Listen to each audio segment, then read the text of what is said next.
पत्रकारज्यूहरूले केही प्रश्न भएदेखि हाम्रा प्रवक्ता तथा यस संयुक्त राष्ट्रिय जनआन्दोलन मोर्चाका सह-अध्यक्ष विष्णु भट्टराईज्यूलाई प्रश्न राख्नु हुन सक्नुहुन्छ र अध्यक्षज्यू लगायत सबैलाई यहाँले जसलाई चाहनुहुन्छ प्रश्न राख्नु सक्नुहुनेछ।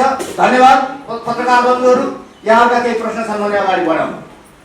धन्यवाद। सर्वप्रथम त यहाँलाई नै प्रश्न छ है, म हिन्दू टेलिभिजनबाट र पहिलो प्रश्न यहाँसँग, यहाँले यहाँको प्रेस विज्ञप्तिमा श्रीपाद महाराज ज्ञानेन्द्र वीरविक्रम शाहदेव भनेर सम्बोधन भएको छ। तपाईले सम्बोधनको कुरामा तपाईले पटक पटक श्रीपाद महाराज ज्ञानेन्द्रज्यू भनेर कसलाई सम्बोधन गर्न खोज्नु भएको प्रश्नाइदिनुस् न। मैले त्यो सम्बोधन गरेको यो मुलुकमा यदि अर्को कोही राजा छ भने यहाँले नाम देखाइदिनुहोस्, पत्रकार साथीहरूले भनिदिनुहोस्। होइन भने मैले सम्बोधन गरेको एउटै व्यक्तिलाई हो, जो व्यक्ति हिजो पनि राजा हुनुहुन्थ्यो र आज पनि राजा। ज्यू चाहिँ कसरी भयो?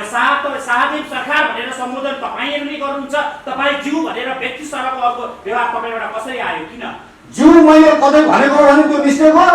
शाहदेव ज्यू हो, शाहदेव अथवा अब त्यो ज्यू लगाउने हाम्रो सामान्य परम्परा भएका कारणले त्यो ज्यू भन्ने शब्द आयो होला। श्रीपाद महाराज ज्ञानेन्द्र वीरविक्रम शाहदेव मेरो आशय त्यो हो। हजुर धन्यवाद। अर्को प्रश्न छ यहाँनिर कृष्ण गोपाल श्रेष्ठ जो तपाईहरुको उपाध्यक्ष ज्यू छ, उहाँसँग प्रश्न डेस्कमा आइदिन हाम्रो छ मलाई। धन्यवाद। उपाध्यक्ष ज्यू, प्रश्न यहाँलाई सम्माननीय राष्ट्रपति विद्यादेवी भण्डारीसँग तपाईले हालैका दिनमा एक हप्ताभित्र तपाईले भेट्नु भएको छ।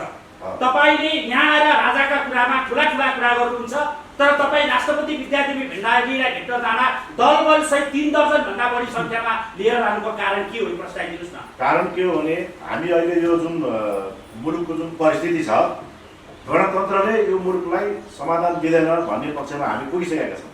त्यसकारणले त्यही भएर तपाईले राष्ट्रपतिलाई सुन्नुहोस्, मेरो कुरा पहिला सुन्नुहोस्। कुरो के हो भन्दाखेरि बाटो बिराएर कोही अहिले गणतन्त्र त सबै मिलेर ल्याएको हो नि। हुन त त्यतिखेरको कसरी आयो त तपाईँलाई प्रश्न पार्दै पर्दैन, त्यसरी आयो विदेशीले ल्याइदिए होइन। यिनीहरू भ्रमित भएर बसेकोलाई अब ट्र्याकमा ल्याउनको लागि, तलदेखि माथिसम्मका मान्छेलाई ट्र्याकमा ल्याउनको लागि हामीले एक किसिमको प्रयास गरिरहेका छौँ। त्यही दौरानमा पहिला ज्ञानेन्द्र शाह भनेर यिनीहरू बोल्थे भने अहिले बारा धीराज ज्ञानेन्द्र भनेर उहाँले चाहिँ दिनुभएको छ। तपाईँले राम्रोसँग हेर्नुहोस् होला, हामीले उहाँलाई प्रश्न मानेका छौँ। उहाँ ठिक छ, हामीले त महाराज धीराज अहिले पनि महाराज धीराज मानिरहेका छौँ, तर उहाँहरूले पूर्व राजा भन्नुहुन्छ। तपाईँले के कति कारणले पूर्व राजा भन्नुभयो? त्यति मात्र नभएर यहाँलाई एउटा कुरा म के स्मरण गराउन चाहन्छु भने बाबुराम भट्टराई प्रधानमन्त्री हुँदाखेरि त्यतिखेर 22 दलको गठबन्धनको सरकार मध्ये एउटा दल हाम्रो पनि थियो, सूर्य बाबुराम एकता पार्टी भन्ने। उहाँले एउटा कुरा के शब्द प्रयोग गर्नुभयो भने राजाले त्यहाँबाट नारायणी छोड्नु मानेन भने गलत त्यहाँ निकाल्छौँ भन्ने शब्द प्रयोग गर्दाखेरि हामीले संसदमा 3 वर्ष बैठकमा 22 दलको गठबन्धनको बैठकमा तपाईँ कार्यकारिणी प्रमुख भएर तपाईँले के गरेको? तपाईँ आफ्नो वक्तव्य फिर्ता लिनुहोस् भन्दाखेरि उहाँले सार्वजनिक रूपमा चाहिँ फिर्ता लिनु भएन।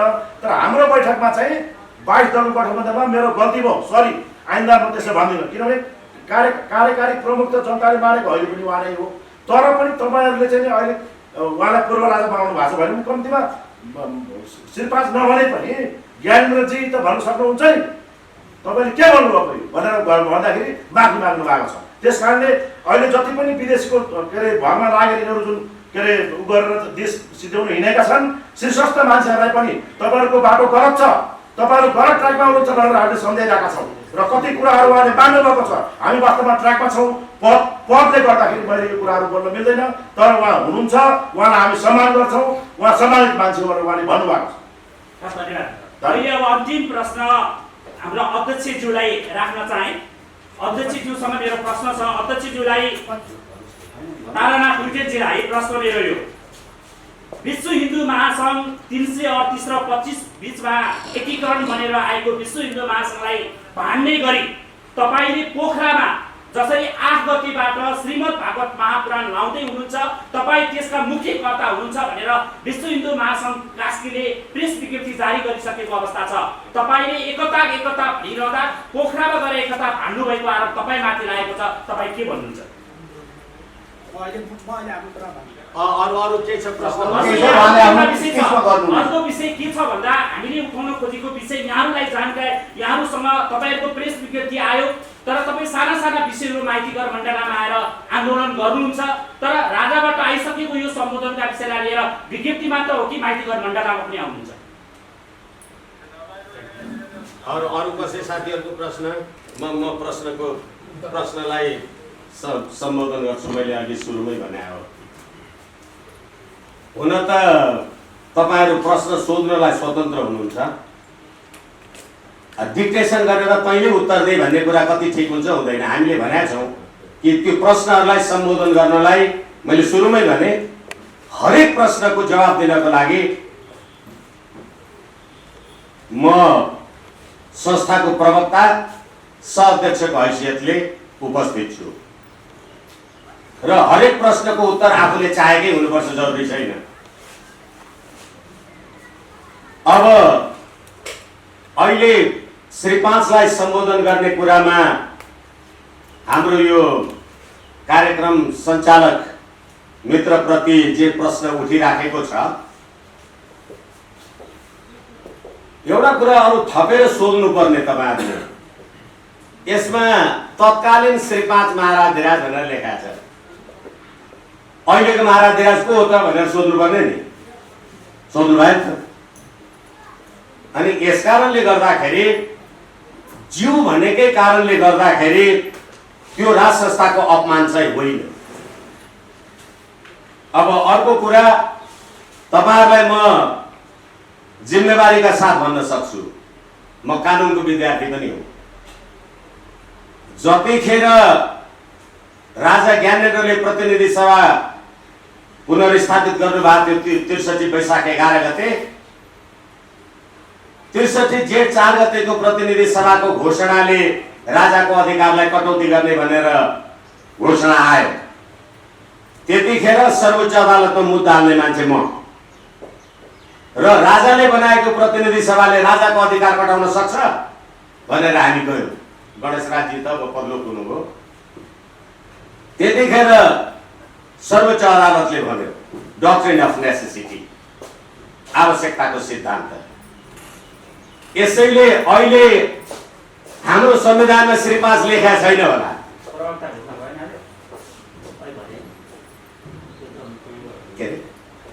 के भन्नुभयो? ए अनि doctrine of necessity, what you mean by doctrine of necessity? संविधान राज्य सञ्चालनको विधान हो, तर सम्पूर्ण सबै घटनालाई एउटा संविधानको कागजमा लेखेर टुङ्गिँदैन। त्यसकारणले गर्दा अब अहिले डक्ट्रिन अफ नेसेसिटी फेरि सुरु हो, किनभने संघीय लोकतान्त्रिक धर्मनिरपेक्ष गणतन्त्रले मुलुक थामेन।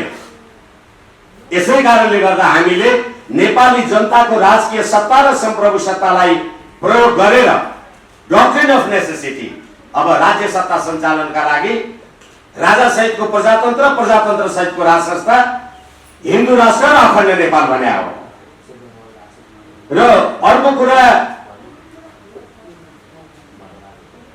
बाटोमा हिँड्दै गर्दा कहिलेकाहीँ चोरलाई पनि भेट हुन्छ र उनले भन्ला होइन यो माइतीघर जाने बाटो कता हो दाइ, मैले त देखिनँ भनेर सोध्यो भने यो बाटो तिमी गयौ भने माइतीघर मण्डला पुग्छौ भनेर मैले बाटो बताइदिएँ भने मलाई चोरको साथी भन्न मिल्दैन। यसै कारणले गर्दाखेरि राष्ट्रपतिलाई भदौ 7 गते मैले पनि भेटाएँ। राष्ट्रपतिले मलाई फोन गरेर, खड्गप्रसाद ओलीको वकिल मलाई फोन गरेर भन्नुभयो वरिष्ठ अधिवक्ताजी राष्ट्रपतिले तपाईलाई भेट्न चाहनु भएको छ। भेटेको कुरा हो, आम संसारलाई लुकाउनु पर्ने खासै छैन। अनि मैले भने म त राजाभन्दा बढी राजावादी मान्छे, यो विष्णु भट्टराई भन्ने वरिष्ठ अर्कै होला, अर्कोतिर खोज्नुहोस्, रङ नम्बर फोन गर्नुभयो भने मैले सायद त्यो राष्ट्रपतिजीको स्वकीय सचिव हुनुहुन्थ्यो कि को हुनुहुन्थ्यो।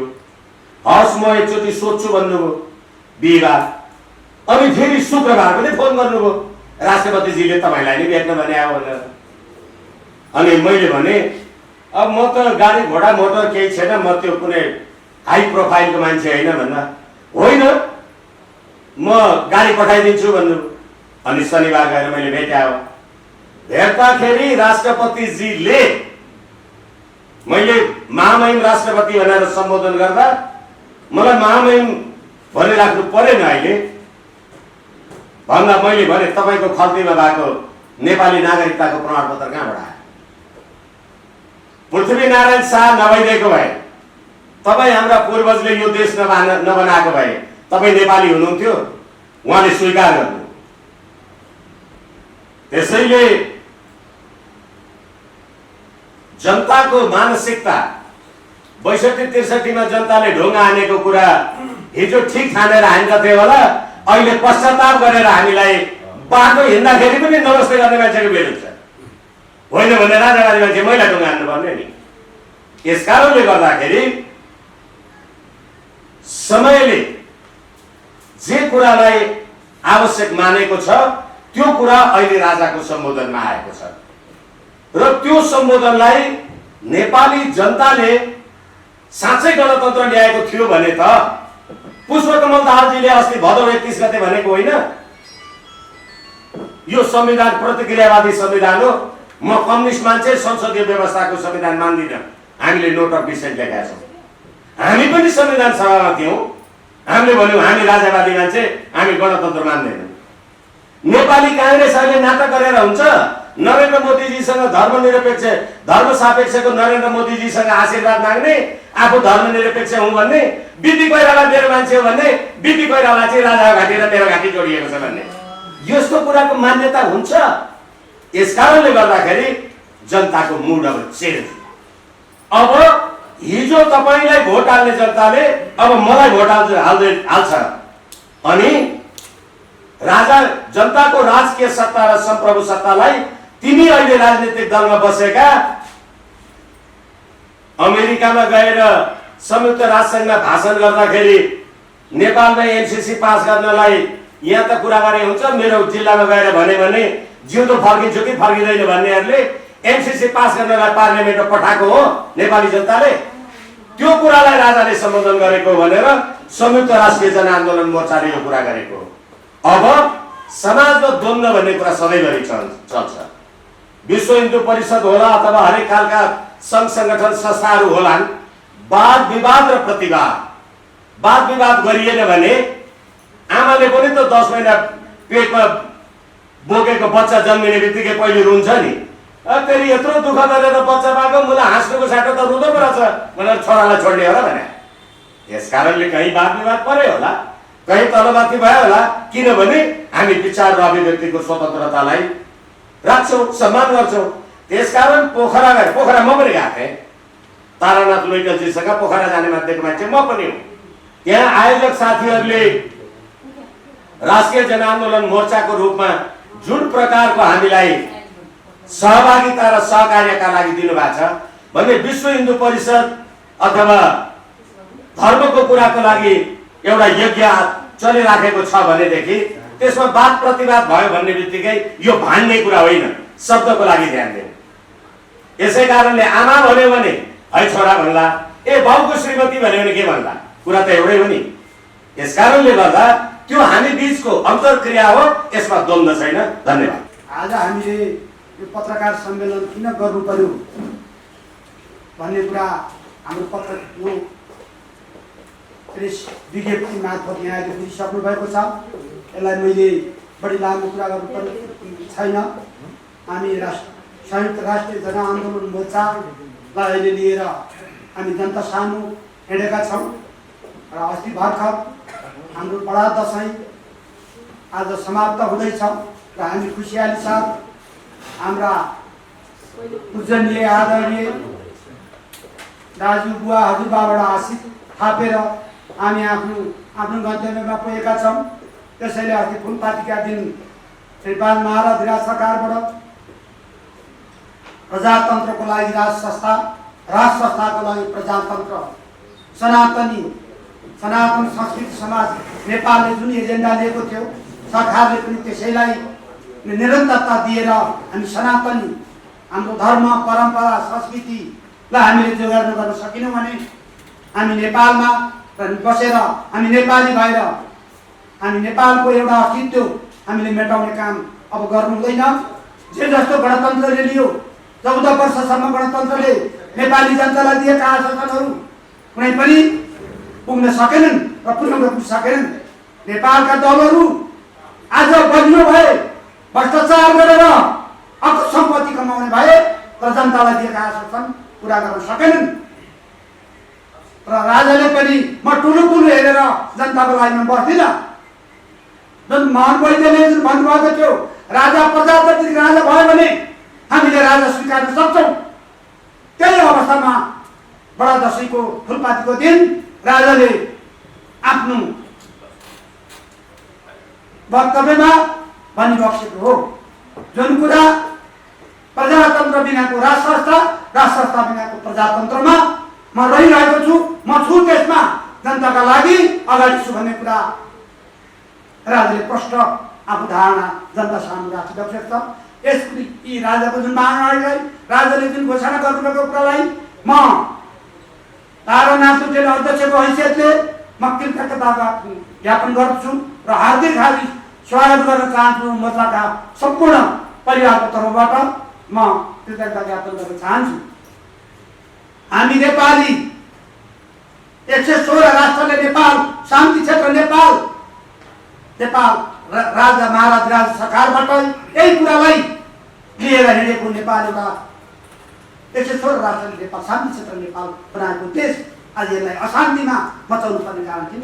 यसको कारण पहिलो कुरा जनआन्दोलन 17,000 मान्छे किन मारियो, मार्नुपर्ने कारण किन? र प्रचण्डले अस्ति उहाँले भन्नुभयो मैले मर्नुपर्ने अवस्था आयो, मैले मर्ने कि बाँच्ने मलाई नि थाहा छैन भन्ने कुरा अभिव्यक्ति दिँदै आउनुभयो।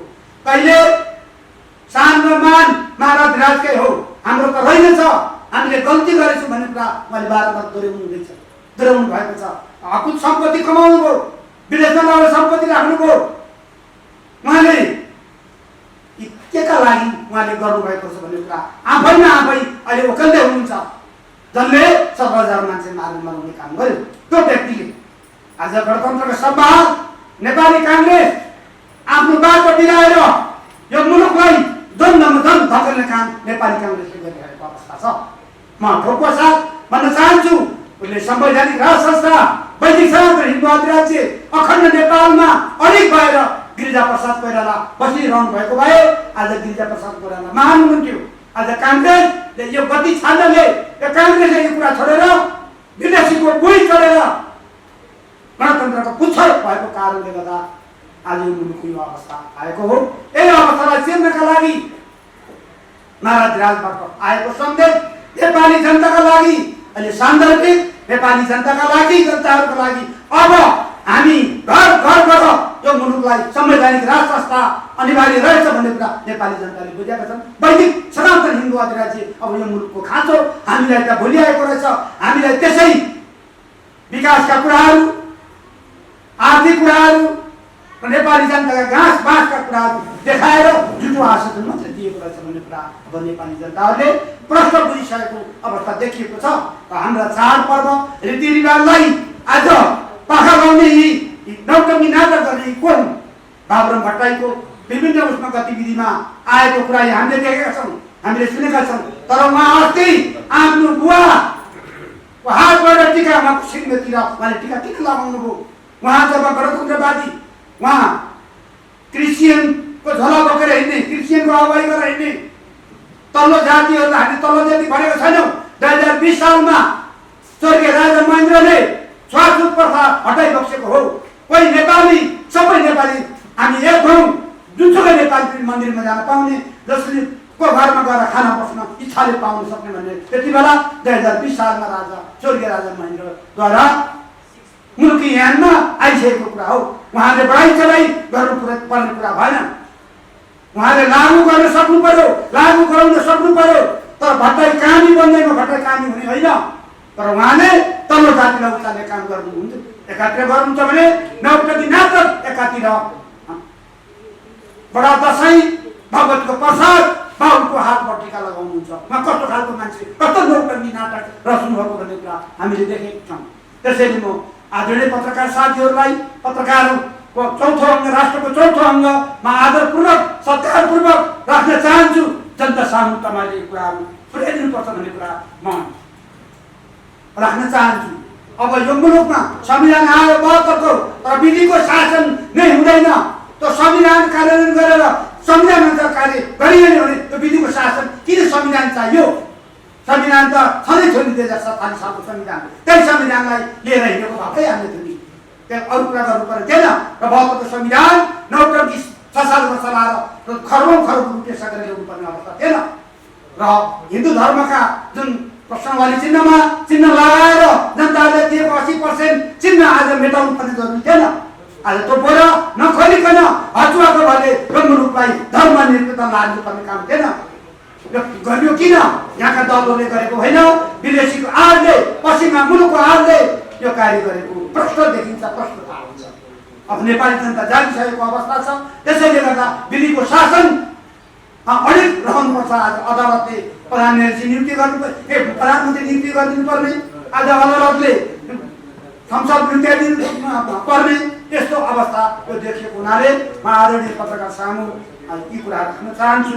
र गणतन्त्रले आज राष्ट्र कमजोर भएको छ।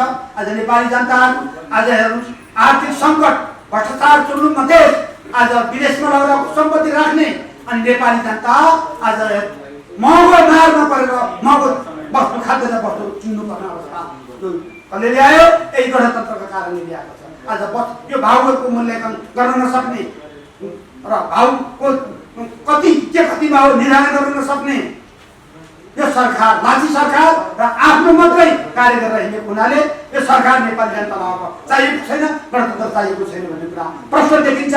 एमसीसी बारेमा हाम्रो प्रेस रिलिज मार्फत यहाँहरूले पढेर थाहा पाइ सक्नु भएको छ। हामी नेपाली बिच द्वन्द्व गराउनका लागि आज एमसीसी आइरहेको छ। यसलाई हामीले विरोध गर्नुपर्छ। यो एमसीसी र यो संसदबाट पास गर्नुपर्ने हो भने त्यसमा चीनले 100 खरब रुपियाँ म दिन्छु भनेर चीनले संसदबाट पास नगरिदिन्छु, त्यो रुपियाँ दिए भइ हुने किन? अमेरिकाकै पैसा संसदबाट पास गरेर दिनुपर्ने अवस्था किन बाध्यता भयो? चीनले दिन्छु भनेको छ त्यो पैसा 100 खरब, अमेरिकाले 55 अरब दिन्छु भनेको छ भने 100 खरब रुपियाँ मध्ये नेपाललाई दिन्छु भने त्यो झन् स्वर्ग भएन र? यो अवस्थालाई चिर्न लागि आज अमेरिकाले दिएको चिज संसदबाट पास गरेर दिनुपर्ने बाध्यता यो हाम्रा दलका नेताहरूलाई किन आयो? अघि हाम्रा सभाध्यक्षले भनिसक्नुभयो नेपाललाई द्वन्द्वमा धकेल्ने र अमेरिकी शासन नेपालमा स्थापित गर्ने। यो स्थापित किन? चीनलाई कमजोरी बनाउनको कार्य भइरहेको अवस्था देखिएको, प्रश्न देखिएको छ। म यहाँहरूसँग समाचार विनम्र अनुरोध गर्न चाहन्छु। अब हामीले राजा सहितको सर्वोच्च सम्मेलन, अब जनताहरूको माग, यो माग छ। हामी यो माग गर्छौँ, संयुक्त राष्ट्र जनआन्दोलन मोर्चा अब यो माग गरेर जनता सामु अब हामी अगाडि जान्छौँ भन्ने कुरा यहाँ सदस्य पत्रकार साथीहरूलाई म विनम्र अनुरोध गर्न चाहन्छु। राष्ट्रिय संयुक्त जनआन्दोलन मोर्चा अब जिल्ला गाउँ सङ्गठन निर्माण र सदस्यता निर्माण गर्न अगाडि बढेको छ। हामीले 1 वर्षभित्र 10 लाख सदस्यता निर्माण गर्नुपर्ने अवस्था हाम्रो अगाडि आएको छ। र यही मङ्सिर 12 गतेभित्र हामीले प्रदेशहरू तयार पारेर 7 प्रदेशलाई तयार पारेर एउटा संरचना हामी तयार पार्न तयार छौँ। र हाम्रा अगाडि करिब 5 क्षेत्र 5 प्रदेशमा आमसभा, विशाल आमसभाको हामीले तयारी गरेका छौँ। र पछि 15 गते 14 गते हाम्रो काशी पोखरामा छ। अघि मलाई सागर भाइले भन्नुभयो विश्व हिन्दू महासङ्घ काशीले गरेको कार्यक्रमलाई त्यहाँ विरोध हुँदै पनि यो संयुक्त राष्ट्रिय जनआन्दोलन मोर्चाको अध्यक्षले किन गर्नु पर्यो? त्यो मेरो होइन, त्यो मैले गरेको होइन, त्यो काशीले गरेको हो। हामीलाई अतिथिको रूपमा हामीलाई बोलाइएको हो। अतिथि राष्ट्रिय संयुक्त जनआन्दोलन मोर्चाले अतिथि आसन ग्रहण गरेको अतिथिको उसमा आइदिनु भनेर चिठी पठाएको हुनाले हामी त्यो कुरालाई लिएर हामी हिँडेका छौँ। हामी कसैलाई हामी द्वन्द्वमा होइन, सबै हामी एक भएर जानुपर्छ।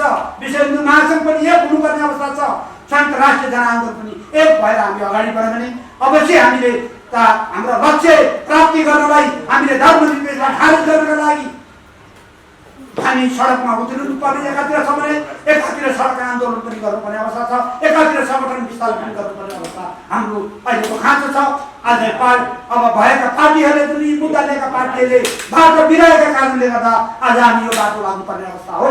पार्टीले पहिला लिएको भए आज यो मुलुकमा धर्म सापेक्ष हिन्दू राष्ट्र आइसक्ने थियो र संवैधानिक राष्ट्र पनि आइसक्ने थियो। त्यसैले हामी अटोटका साथ हामी सडक आन्दोलन, सङ्गठन र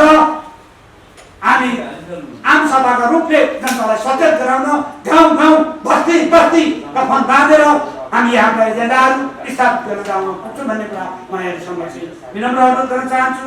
त्यस्तै हाम्रो प्रदेशहरूमा अहिले हामीले 7 जना साथीहरूलाई खटाएका छौँ। ती 7 जना साथीहरूमा हुनुहुन्छ म 1 नम्बर प्रदेशमा हाम्रो दिनेश कण्डेलजी हुनुहुन्छ, 2 नम्बरमा म तारानाथ लुटेल, कृष्ण गोपाल श्रेष्ठी हुनुहुन्छ र हिमाचना पनि हामीले 2 नम्बर प्रदेशमा हामीले खटाइएको छ। 3 नम्बरमा जयकुमार खड्का, सुदर्शन सिटोला, श्रीराम कडेलजी हुनुहुन्छ, 4 नम्बरमा पुष्प पराजुली, ठाकुर बराल हुनुहुन्छ, 5 नम्बरमा शेखर चन्द्र आइलेजी, 6 नम्बरमा शोभराम थापा, 7 नम्बरमा विक्रम बम हुनुहुन्छ।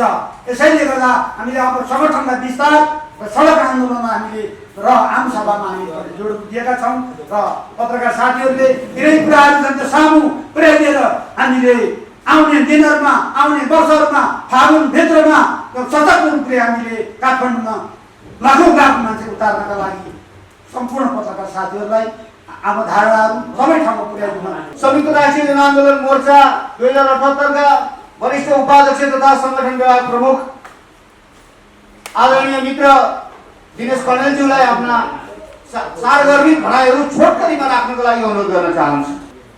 मुलुकको अस्तव्यस्तताको विषयमा हामी सबै जानकारै छौँ, तर अब यो अस्तव्यस्तबाट माथि उठ्नको निमित्त, यो अस्तव्यस्तबाट एउटा निकास दिनको निमित्त जसरी हामीले असोज 26 गते फुलपातीको दिन श्री5 महाराज सरकारको बाहुलीबाट नेपाली जनतामा जुन सन्देश हुकुम बक्स भयो, त्यो सन्देशलाई हामी व्यक्तिगत रूपमा र संयुक्त राष्ट्रिय जनआन्दोलन मोर्चाको तर्फबाट हामी यो सन्देशलाई स्वागत गर्न चाहन्छौँ र यो सन्देशबाट मुखरित भएका विषयहरूलाई कार्यान्वयनको पाठमा अगाडि बढाउनको निमित्त संयुक्त राष्ट्रिय जनआन्दोलन मोर्चाले देशव्यापी रूपमा आफ्ना नेटवर्कहरू, आफ्ना संरचनाहरू विस्तार गर्दै अहिले हामीले केही विस्तारित नामहरू पनि यहाँ हाम्रा प्रवक्ताज्यूले भनिसक्नु भएको छ कि हामी एउटा आन्दोलनको घडीमा छौँ। नेपाली जनता आज अत्यन्तै दुःख कष्टपूर्ण जीवन जिउन बाध्य भएको परिस्थितिमा अब हामीले समय आयो नेपाली जनताको भावनामाथि कुल्चिनेहरूको विरुद्धमा हामी एउटा जनआन्दोलनको माध्यमबाट हामी जानुपर्छ भन्दै हामीले जुन ढङ्गको तयारी गरिरहेका छौँ यो यहाँको मिडिया मार्फत हामी जानकारी गराउन चाहन्छौँ र समग्र सबै नेपाली जनतालाई एकजुट हुन, सबै नेपाली जनताहरू एक ठाउँमा उभिनको निमित्त हामी आजको यो प्रेस सम्मेलनबाट हामी आह्वान गर्न चाहन्छौँ र हामीसँग विचारको हिसाबले, हाम्रा चाहिँ उद्देश्यको हिसाबले हामीले त्यो विचार समूहहरूलाई एक ठाउँमा आउन पनि आह्वान गर्न चाहन्छौँ र हामीले केही लामो समयदेखि, केही विगतदेखि नै हामीले एकताको प्रोसेसहरू हामीले अगाडि बढाउँदै गर्दाखेरि हामीले एउटा निश्चित तहको एउटा मोर्चा हामीले तयार गरेका छौँ। त्यसलाई हामी उपलब्धिको रूपमा हामीले लिँदै गर्दाखेरि आम रूपमा छुट्नुभएका अरू थुप्रै साथीहरू, धेरै चाहिँ राष्ट्रवादी देशभक्त साथीहरू हुनुहुन्छ, उहाँहरूलाई पनि हामी अब एउटै मोर्चामा समावेश भएर अगाडि जानको निमित्त हामी आजको यो प्रेस मिटमा म यी भनाइहरू राख्दै यो 26 गतिको जुन शुभकामना सन्देश छ महाराज धिराजको, त्यो सन्देशलाई पूर्ण रूपमा त्यसलाई कार्यान्वयन र त्यसको कार्यान्वयनको निमित्त हामी तत्पर छौँ भन्दै मेरो आफ्ना भनाइहरू यही पुर्याउन चाहन्छु। धन्यवाद। आफ्ना सार्वजनिक आफ्ना भनाइहरू राखिदिनु हुनको लागि, छोटकरीमा राखिदिनु हुनको लागि यस संयुक्त राष्ट्रिय जनआन्दोलन मोर्चाका राष्ट्रिय अध्यक्ष आदरणीय दाजु शेखरचन्द्र रायमाझीज्यूलाई अनुरोध गर्न चाहन्छु। यहाँहरू सबैलाई राष्ट्रवादी अभिवादन टक्राउँदछु। साथीहरू, यो मुलुक अहिले गम्भीर परिस्थितिमा छ भन्ने कुरा यहाँहरूलाई अवगतै छ र अस्ति इन्द्र जात्रामा त्यहाँ राष्ट्रपतिको पनि भ्रमण थियो र श्रीपाद महाराजराज ज्ञानेन्द्र वीरविक्रम शाहदेवको पनि भ्रमण थियो। त्यो भ्रमणमा तपाईहरू पत्रकारहरूले देखाउनु भएको भिजुअलले के देखाइरहेको थियो भने महाराजराजको सवारीमा व्यापक जनसहभागिता उर्लिएको थियो, जबकि राष्ट्रपतिलाई सुरक्षाका अङ्गहरूले मात्र घेरिएका थिए। यसले के देखाउँदछ भने नेपाली जनता अब राजाको पक्षमा व्यापक रूपमा ओर्लिएको प्रमाणित गर्दछ। र आज नेपालको मेचीदेखि महाकालीसम्म तपाईहरूले हरेक कार्यक्रमहरू, ठुल्ठुला कार्यक्रमहरूमा के देख्नुहुन्छ भने यहाँ दलको झन्डा देख्नुहुन्न, कम देख्नुहुन्छ, तर राष्ट्रिय झन्डा जताततै व्यापक रूपमा चाहिँ तपाईले चाहिँ फरफराइरहेको देखिरहनु भएको छ। र यसले पनि के प्रमाणित गर्छ भने नेपाली झन्डा, नेपाली जनता अब यो देशमा पुनः राजतन्त्रको चाहिँ आवश्यकता छ भन्ने कुरा चाहिँ जनताले माग गरिरहेको, चाहिरहेको जनभावना, जनआकांक्षा देखिएको छ। र हामी संयुक्त राष्ट्रिय जनआन्दोलन मोर्चा त्यही नेपाली जनताको चाहना र भावनालाई बोकेर यसलाई नेपालको परिप्रेक्ष्यमा आवश्यक छ, नेपाली राजतन्त्र, नेपाली राजा चाहिँ हामीलाई चाहिएको छ भनेर चाहिँ माग गरेको देखिन्छ। र त्यसलाई फलीभूत गर्नलाई, त्यसलाई चाहिँ प्रयोगमा ल्याउनको लागि हामी चाहिँ यो मोर्चा गठन भएको छ। यसमा विभिन्न दल, विभिन्न तपाईको अभियान, विभिन्न धार्मिक संगठनहरू आबद्ध भएर यो निर्माण भएको छ। र यसले अस्ति तपाईको चाहिँ यो जुन 27-26 गते फुलपातीको दिनमा श्रीपाद महाराजराज सरकारबाट जो शुभकामना सन्देश बक्स भयो, त्यसमा महाराजराजले नेपाली राष्ट्र संस्था प्रजातन्त्रप्रति कटिबद्ध छ भन्ने मनसाएको जो सन्देश आयो, यसले के देखाउँछ भने जसरी नेपाली जनता प्रजातन्त्रका पक्षधर छन्, त्यसरी नेपाली राष्ट्र संस्था पनि पृथ्वीनारायण शाहको पालादेखि जन लोकसम्मतिको आधारमा चल्ने परम्परा छ र त्यो प्रजातन्त्रको ग्यारेन्टी गर्दछ। त्यस प्रकार मनसाएको जो सन्देश आयो, त्यो सन्देशलाई हाम्रो यो संयुक्त राष्ट्रिय जनआन्दोलन मोर्चा आत्मसात गर्दछ, ग्रहण गर्दछ र प्रधानमन्त्री शेरबहादुरलाई, प्रधान विपक्षका नेता खड्गप्रसाद ओली लगायत सम्पूर्ण दलहरूलाई चाहिँ हामी माग गर्दछौँ कि अब देश जो सङ्कट छ, यो सङ्कट र जो परिस्थिति छ र त्यो परिस्थितिबाट चाहिँ हल गर्नको लागि महाराजले संवादको ढोका जो खोलिबसेको छ र त्यो संवादको चाहिँ सिलसिलामा अब प्रधानमन्त्रीले तपाईको सत्ता पक्षहरूले तुरुन्त एउटा चाहिँ सर्वपक्षीय गोलमेज सम्मेलनको चाहिँ आवश्यकता महसुस गर्दछ र त्यो बोलाओस् भनेर चाहिँ संयुक्त राष्ट्रिय जनआन्दोलन मोर्चा चाहिँ सत्ताधारीहरूलाई आह्वान गर्दछ। र देशको यो नेपालको इतिहास, यो नेपालको तपाईको चाहिँ एउटा कथा भन्नुहोस्, यसको विशेषता के हो भने यो मुलुक राजाको नेतृत्वमा नेपाली जनताले लडेर निर्माण गरेको मुलुक हुनाले यो मुलुकको वास्तविकता, यो मुलुक भनेको नेपाली जनता र नेपाली राजाको एकत्व हो, एकाकार हो। र यो कुरो चाहिँ आज देशको परिस्थितिले पनि सिद्ध गरेको छ।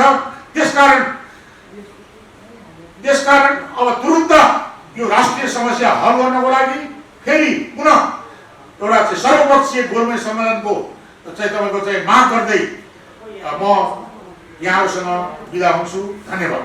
छोटो धारणा राखिदिनु हुनको लागि हाम्रो यस संयुक्त राष्ट्रिय जनआन्दोलन मोर्चाका वरिष्ठ उपाध्यक्ष तथा संयुक्त राष्ट्रिय जनआन्दोलन मोर्चाकै आन्दोलन परिचालन समितिका संयोजक आदरणीय व्यक्तित्व विक्रम बमज्यूलाई अनुरोध गर्दछु। आज मुलुकको विषम परिस्थितिको बारेमा मैले भनिराख्नुपर्छ जस्तो लाग्दैन। देशको विकृति, विसङ्गति, हत्या, हिंसा, भ्रष्टाचार बलात्कार जस्ता जघन्य अपराधहरूले आकाश चुलिसकेको छ र यही सन्दर्भमा राष्ट्रको चिन्ता गर्दै, देश र जनताको चिन्ता गर्दै, राष्ट्रियताको चिन्ता गर्दै, सार्वभौमिकताको चिन्ता गर्दै श्रीपाद महाराज धिराज ज्ञानेन्द्र वीरविक्रम सादेव सरकारबाट जनता र देशभन्दा ठुलो माथि कोही पनि छैन र प्रजातन्त्र बिनाको राज संस्था र राज संस्था बिनाको प्रजातन्त्र मुलुकमा हुन सक्दैन भन्ने जुन गम्भीर राष्ट्रप्रति चिन्ता व्यक्त गरिबक्सेको छ, त्यसको सर्वप्रथम म हार्दिक स्वागत गर्न चाहन्छु र राज्यलाई म अनुरोध गर्न चाहन्छु कि यस्तो राष्ट्रप्रतिको चिन्ता महाराज धिराज सरकारबाट आउनु उहाँहरूको लागि पनि सुखद पक्ष हो र यसलाई गम्भीरताका साथ लिएर यस सन्देशलाई व्यावहारिक रूपमा कार्यान्वयन गर्दै जाने प्रतिबद्धता यो सरकारबाट छिटोभन्दा छिटो आउनुपर्छ भन्ने हाम्रो मोर्चाको मान्यता पनि हो। साथीहरू, केही व्यक्तिहरूले जसले आफूलाई म यो मुलुकको नेतृत्व हो भन्ने महसुस गरेको व्यक्तिहरूबाट केही विरोधाभासपूर्ण अभिव्यक्तिहरू आएका छन् र ती व्यक्तिहरूलाई म के भन्न चाहन्छु भने एकताको पक्षमा आएको सन्देशलाई, देश र जनताको हितमा आएको सन्देशलाई, प्रजातन्त्रको रक्षार्थ आएको सन्देशलाई बङ्ग्याएर त्यो सन्देशलाई द्वन्द्वमा लाने जुन निर्दिष्ट अभिव्यक्ति आएका छन्, जुन प्रकारका मुलुकलाई द्वन्द्वमा धकेल्ने प्रयास गरिएको छ, त्यस्ता अभिव्यक्तिहरू आइन्दा नआउन् भन्नेमा, नदिउन् भन्नेमा आग्रह पनि गर्न चाहन्छु। साथै त्यस्ता व्यक्तिहरूलाई एकताको लागि पहल गर्न, एकताको लागि तपाईहरु पनि यस्ता सन्देश दिने साहस गर्न पनि म अनुरोध गर्न चाहन्छु। त्यस्तै यदि यो मुलुकमा यो सन्देशको अक्षरश पालना यो सरकारले गर्दैन भने संयुक्त राष्ट्रिय आन्दोलन मोर्चा देशव्यापी आन्दोलनमा जाने दुस्साहस गरेका छौं र यसको लागि हामीले मेचीदेखि महाकालीसम्म आन्दोलन समितिहरू गठन गर्दै देशव्यापी रूपमा आन्दोलनको आनिवीर्य ल्याउनको लागि जुन प्रकारका केन्द्रीय प्रतिनिधिहरू जाने क्रम जारी छ र छठपछि यो मुलुकको राष्ट्रियता सार्वभौमिकता जोगाउनको लागि वर्तमान असफल संविधान, असफल संसद र असफल सरकारको विरुद्धमा आन्दोलनको आदिबारी ल्याउने पनि म सरकारलाई चेतावनी दिँदै म आफ्ना दुई शब्द यही टुङ्ग्याउन चाहन्छु। जय देश, जय नरेश, जय जनता, धन्यवाद। खास गरिकन मुलुक प्रगति गर्ने एउटै धार हुन्छ कि मुलुकको माया आफूलाई हुनुपर्छ भन्ने सबैले सोच्नुपर्छ। यो कुनै पनि वाद, जति पनि वादहरू यहाँ आए, विदेशी वादहरू आए, हाम्रो आफ्नै वाद, गोरखवाद या पृथ्वीवाद या चाहिँ महेन्द्रवाद हो, त्यस्तो खालको चाहिँ हाम्रा पुर्खाहरूले गरेका जति पनि राम्रा कामहरू छन्, नराम्रा कामलाई चाहिँ छोडेर राम्रा कामलाई अगाडि बढाउनुपर्छ र मुलुकको समृद्धिमा अगाडि बढ्नुपर्छ भन्ने चाहिँ सोच राखेर हामीले चाहिँ यो संयुक्त जनआन्दोलन मोर्चा तयार गरेका छौँ।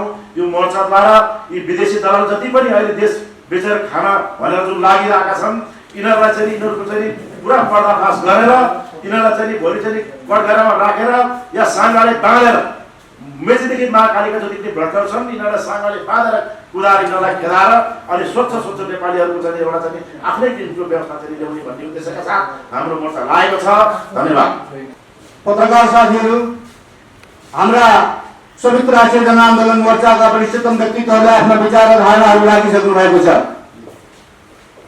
श्रीपाद महाराज ज्ञानेन्द्र विक्रम सादेवज्यूबाट जुन अस्ति 26 गते जुन सम्बोधन भएको छ, त्यो सम्बोधनमा विभिन्न विषयलाई उहाँले सम्बोधन गर्नुभएको छ। उहाँले जम्मी 375 वटा शब्दमा, जम्मी 22 वटा करिब वाक्यमा, जम्मी साना हजुरको 5 वटा चाहिँ प्याराग्राफमा र जम्मी 1 पेजको चाहिँ वक्तव्यमा उहाँले नेपालको अहिलेको चरित्रलाई यसरी सठिक रूपमा चित्रण गर्नुभएको छ कि हाम्रा साथीहरू, हाम्रो संयुक्त राष्ट्रिय जनआन्दोलन मोर्चाले त्यसको हार्दिकताका साथ स्वागत गर्न चाहन्छ। श्रीपाद महाराज र ज्ञानेन्द्र विक्रम सादेवज्यूबाट त्यतिखेर वक्तव्य शुभकामना तिनी मन्तव्यमा उहाँले आफ्ना चाहिँ कतिपय कुराहरू म यहाँ अलिकति छोटकरीमा यहाँ केही कुरा म भन्न चाहन्छु, राख्न चाहन्छु। उहाँले सनातनी आदर्श र पुर्खौली पौरखबाट चाहिँ हाम्रो चाहिँ के त भन्दाखेरि समाज पृथक छैन भनेर चाहिँ आफ्नो कस्तो सठिक रूपमा त हाम्रो संस्कृति धर्म परम्परा यो सनातनी संस्कृतिबाट पृथक छैन भनेर छोटकरीमा उहाँले चाहिँ व्यक्त गर्नुभएको कुरा छ। तर राजकाज र राजकाजी चाहिँ अवस्था राजनीति र राजकाजी चालचलन चाहिँ त्यो अनुरूप हुन सकेन भनेर उहाँले यसरी सठिक रूपमा व्यक्त गर्नुभएको छ। लोक कल्याणका हेतु राजनीतिक स्वच्छता जनप्रियता र जनआकांक्षा पूर्तिको दिव्य मान्यतामा अगाडि हुनुपर्ने हो। तर त्यसो हुन सकेन। त्यसको सट्टा के हो त भन्दाखेरि यहाँ चाहिँ तपाईँको कोरोनाको महामारी, प्राकृतिक विपत्ति, बेरोजगारी, महँगी र अस्थिरताको तपाईँको भुमरीमा चाहिँ हाम्रो नेपाल के अरे हाम्रो चाहिँ तपाईँको आम नेपालीले सत्य सेवा तथा लोक हितको अनुभूति गर्न पाइरहेका छन् त उहाँले प्रश्न गरिबसेको छ। त्यसै गरेर परिवर्तनको मर्म देशसँग अन्तर्सम्बन्धित हुनुपर्दछ, अन्तर्निहित हुनुपर्दछ, तर त्यसो हुन सकेन भन्ने कुरा पनि यहाँबाट आएको छ। दुर्भाग्य शिक्षा तथा स्वास्थ्यको व्यापारीकरण र विकास निर्माणका कामको भ्रष्टीकरण, प्रशासनिक र राजनीतिक पेसाले सीमित व्यक्तिहरूलाई फाइदा पुर्याउने न्यायिक क्षेत्रमा उत्पन्न विचलनले सबैतिर निराशाको बादल छाएको छ। उहाँले यसरी व्यक्त गरिबसेको छ। हो त्यसो भएको हुनाले यसरी सर्टकट रूपमा उहाँले आफ्नो धारणाहरू मौलिक धर्म संस्कृतिको विषयमा उहाँले कुरा उठाइबसेको छ। राष्ट्र हितमा केन्द्रित रहनुपर्ने परराष्ट्र नीति असन्तुलित भई राष्ट्रिय सुरक्षा सन्दर्भमा स्वार्थमा चुनौती थपिएको कुरा पनि उहाँले यसरी व्यक्त गर्नुभएको छ। स्वतन्त्र विचार नेपाललाई आफ्नो स्वतन्त्र विचार र वैचारिक आस्थाको आधारमा विभेद गर्दैन, त्यो हाम्रो मान्यता होइन, परम्परा होइन भनेर उहाँले व्यक्त गरिबसेको छ। शाहवंशीय राज पद्धतिले जनचाहनाको परिधि बाहिर कुनै पनि समस्याको समाधान खोज्दैन र खोजेको छैन। यसको अर्थ के हो भने वैदेशिक हस्तक्षेप जुन तरिकाले गरिराखेको छ। अहिले यहाँका नेताहरूले जुन दिल्ली दरबारलाई आफ्नो दरबार सम्झेका छन्, यहाँका चाहिँ हाम्रो राजनीतिक शक्तिहरूले अहिले 70 वर्षदेखि लडेर आएर तपाईँको चाहिँ राजासँगको शक्तिलाई खोजेर आएर जुन तरिकाबाट दिल्ली दरबारमा आफ्नो शक्ति पुर्याएका छन्, त्यो दिल्ली दरबारमा पुर्याउने काम गरेन, कहिले पनि दिल्लीबाट समाधान खोजेन भनेर सठिक रूपमा उहाँले भनिबसेको छ। जनताको चाहना, जनताको चाहिँ के अरे देशप्रतिको चाहिँ जुन एउटा चाहिँ एउटा माया हो, ममता हो, त्यो जमिन भए तापनि नामै दिन सक्दैन। त्यसो भएको हुनाले कुनै न कुनै सन्दर्भमा जनताले आफ्नो चाहिँ त्यो चाहिँ के त भन्दाखेरि राष्ट्रप्रतिको चाहिँ जुन आफ्नो चाहिँ तपाईँको भावना हो, त्यो धारणा हो, त्यसलाई कुनै न कुनै रूपमा चाहिँ प्रस्फुटित गर्नेछ, त्यो चाहिँ विश्वास उहाँले व्यक्त गरिबसेको छ। र त्यसो भएको हुनाले राष्ट्रिय अनुराग निष्ठा मात्र प्रकट गरेको नभई भन्ने सन्दर्भमा उहाँले हाम्रा जति पनि साथीहरूले यहाँ कुराहरू राख्नु भएको छ। मिडियाहरूबाट चाहिँ जति पनि विचारहरू आएका छन्, ती विचारहरूलाई चाहिँ तपाईँको राजा हाम्रो महाराजले सम्बोधन गरिबसेको छ। हो त्यसो भएको हुनाले हामीले चाहिँ किन मैले यहाँ सर्टकटमा सुनाउन खोजेको कुरा के हो भन्दाखेरि जम्मा एक पेजको चाहिँ वक्तव्यमा जम्मा चाहिँ तपाईँको चाहिँ त्यति छोटो चाहिँ वक्तव्यमा उहाँले यो मुलुकको अवस्थालाई चाहिँ चित्रण गरिबसेको छ। र यो शुभकामना सन्देशले केवल शुभकामना मात्रै दिइरहेको छैन। नवदुर्गा उहाँहरू भन्नुभएको छ, नवदुर्गा भवानीले सम्पूर्ण नेपालीहरूलाई चाहिँ के त भन्दाखेरि यो राष्ट्रिय चाहिँ धर्म निभाउने त्यो खालको शक्ति प्रदान गर्नु, त्यो खालको पनि उहाँबाट सन्देश आएको छ। यसको अर्थ के हो भन्दाखेरि अहिलेका राजनीतिक शक्तिहरूले बार जस्तोसुकै नाराहरू लगाए पनि, जतिसुकै रूपमा जनतालाई भ्रमित गराए पनि अब त्यो भ्रमित रहने अवस्था छैन। सम्पूर्ण राष्ट्रवादी नेपालीहरू एकाकार भएर अगाडि बढ्नुपर्ने आजको आवश्यकता हो भनेर उहाँले सठिक रूपमा राखिबसेको छ। त्यसो भएको हुनाले हाम्रो संयुक्त राष्ट्रिय जनआन्दोलन मोर्चाले उहाँको जो शुभकामना सन्देशलाई हामीले आत्मसात गर्दै उहाँलाई पनि हाम्रो भर्खरै गएको विजया दशमी, तिहार र छठ पर्वहरूको शुभकामना दिँदै यसपल्टको चाहिँ 2078 सालमा नारायण रीति सभा गरेर हाम्रा अधिराजको के अरे हाम्रो चाहिँ राजा ज्ञानेन्द्र विक्रम शाहदेवज्यूलाई चाहिँ यो नारायण रीतिबाट राजगद्दीमा बसाउने काम अब जनताले गर्नुपर्छ र त्यहीबाट हाम्रो राष्ट्रियता बढ्छ, त्यहीबाट हाम्रो धर्म संस्कृति बढ्छ भन्ने त्यो विश्वासका साथ हामी यहाँ पत्रकार सम्मेलनमा यहाँ उपस्थित भएका छौँ। जुन फ्रान्सको सरकारमा एउटा सन्देश होइन, सन्देश व्यक्त गर्नु, त्यो सन्देशलाई चाहिँ सबै हामीले त्यो सहनीय छ र त्यो सन्देशलाई चाहिँ हामी सबै यो संयुक्त राष्ट्रिय जन आन्दोलन यो मोर्चाले चाहिँ त्यो सन्देशलाई हामीले जिम्मेवारी लिन पर्छ र सबैले जिम्मेवारी महसुस गर्नेछ भन्ने मलाई लागेको छ। र सरकारले जुन यो जिम्मेवारी पूर्वक उहाँहरूले हामीलाई दिनुभएको छ, त्यसमा हामी यो सरकारप्रति जति पनि आबद्ध सङ्घ संस्थाले आबद्ध सबै सङ्घ संस्थाहरूले चाहिँ सबैजनाले चाहिँ यसलाई चाहिँ सहायनीय रूपमा लिएर यसलाई चाहिँ अगाडि बढ्न र यसको यो हामी पालना गर्ने र यसले चाहिँ एक बद्धता दिनु हुनेछ र दिनु होला भन्ने पनि म आग्रह गर्न चाहन्छु। र अब हाम्रो एउटै मात्र नेपाल एउटा हिन्दू राष्ट्र थियो होइन, पहिलेदेखि हिन्दू राष्ट्र संसारमा एकमात्र हिन्दू राष्ट्र नेपाल थियो र आज धर्मनिरपेक्षता जुन दिनदेखि आयो संसारभरि सङ्कटै मात्र छाएको छ र सबैजना नेपाली दिदीबहिनीहरू सबैजना हामी आफ्नो देशमा बस्दा पनि हामी सुरक्षित नभएको र हामीलाई अब जुन किसिमको हामीले अहिले सङ्कट भोग्नु परेको, मलाई यो एउटा पनि ठुलो कारण धर्मनिरपेक्षता एउटा कारण लागिरहेको छ। समाजको आवाज.com